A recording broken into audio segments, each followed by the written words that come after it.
Hello, Muck Reviews here, and today I'm reviewing the new release Minecraft Dungeons. If you enjoy the video, please like and subscribe for more videos like this. So, I hardly expect I'm going to have to explain to you what Minecraft is, but for all of those living under a rock, Minecraft is the biggest selling game of all time and is a procedurally generated block building, crafting survival game. Now we have Minecraft Dungeons, a spin-off from within the same universe, but now a dungeon crawler game. You are the hero, called upon to save the Minecraft world from the evil Illager. Corrupted by power, the Arch Illager is destroying and enslaving the lives of its good citizens. You must embark on a quest across the land, taking apart the war machine bit by bit, with the aim of ultimately stopping this evil threat once and for all.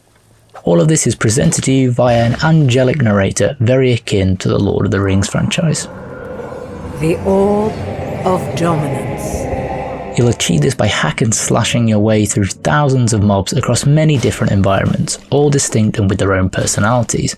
Lush woodlands, where wild creatures roam, to the depths of a mining facility, where industrial machinery hums and whirs, creating supplies for the Arch Illager.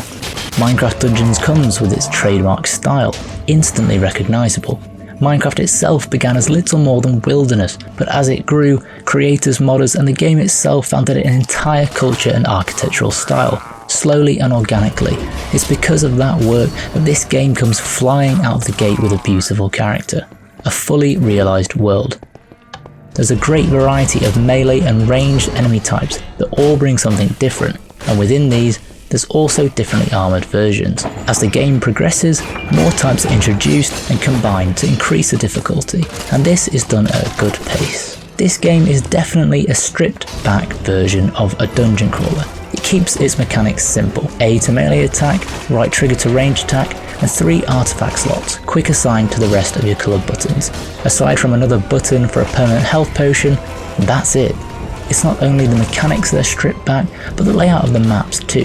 Finding your way is very easy, as there is a constant compass marker showing you which way to go, and there are only a few paths generally that deviate from the central direction, and these tend to lead back into each other or only be very small branches.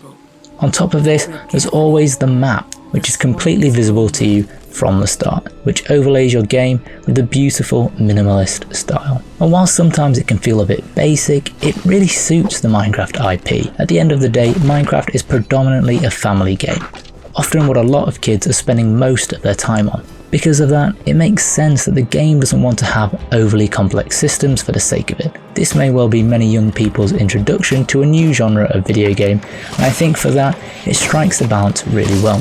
The game can be played alone or with friends, with online and local co-op. There's plenty of loot to be had, and these items really make a massive difference to how you'll play. There's no distinct classes to choose from, but you can effectively create your own through gear choices. Armour, melee and ranged weapons all have their styles, but then on top of that can be further enchanted via points earned from levelling up. There is an astounding amount of bonuses to potentially get. The choices come randomly with the gear and make looking for your perfect combo something to aim for. Something great about the system is that you aren't punished for experimenting. Assigned points can be gained back by recycling the weapon for gems, the game's currency, with these also come back any upgrade points sunk into them. It's another example of the game having welcoming and accessible mechanics. You're not locked into anything. Have fun with it. The gems that you get from playing can be used back at your camp to pay for the chance to get randomly generated gear. Whilst I don't mind this, perhaps this along with a standard shop would have been better. I sank all my gems into these vendors at every opportunity and rarely got something I wanted. It feels a bit grindy. Weapon variety is especially noticeable. They play so differently. Classic all-round weapons like a standard sword sit in the middle, but dual-wielding daggers allow for rapid attacks, but only up close. And lance weapons put some distance between you and enemies, but at the expense of speed. It's great that they feel so different, not just reskinned versions of the same animations. Artifacts play a huge part in gameplay and pleasingly have a lot to offer too. Use is unlimited, but each has a cooldown timer. These affect all aspects of gameplay, but you can apply any combination, having 3 ranged ones, 3 passive ones, or a more balanced trio. Many use the soul feature, whereby killing enemies results in capturing their souls, which power up an energy bar. This bar in turn affects how much use or how effective the artifact requiring souls will be.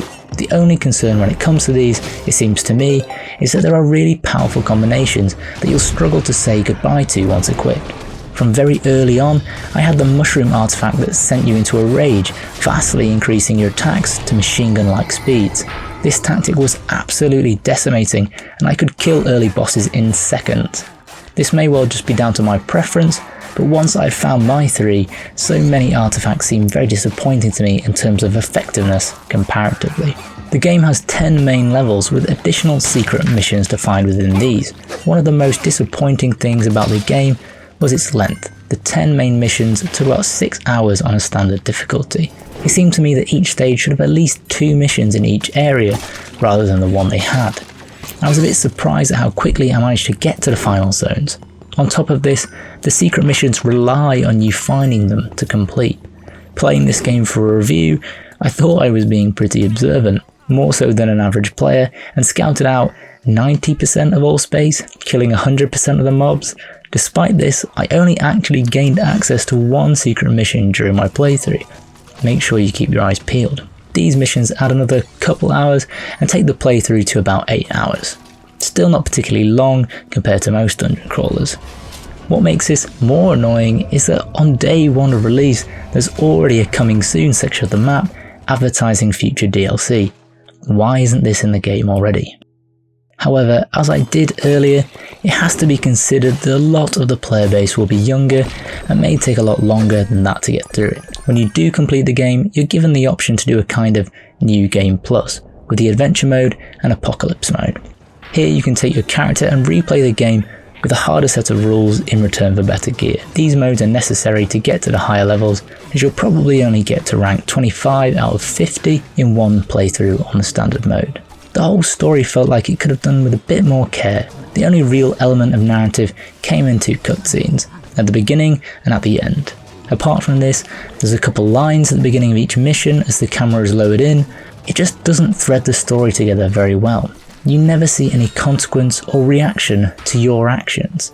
Don't get me wrong, I'm not asking for some epic tale from the likes of The Witcher, but a little more would have been nice. In the couple cutscenes, there was a nice flash of style and humour.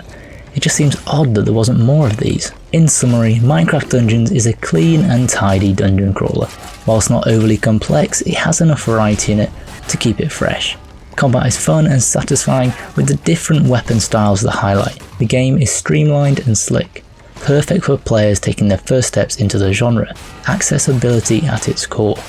The Minecraft style is on full display and it fits into its universe perfectly. I only wish there was more to really hook into, as the story is somewhat lacking. The game isn't overly long, but with the replayability of the New Game Plus mechanics and finding them pesky secret levels, there's enough here to warrant a purchase, especially for young ones, who may take a lot longer to play it.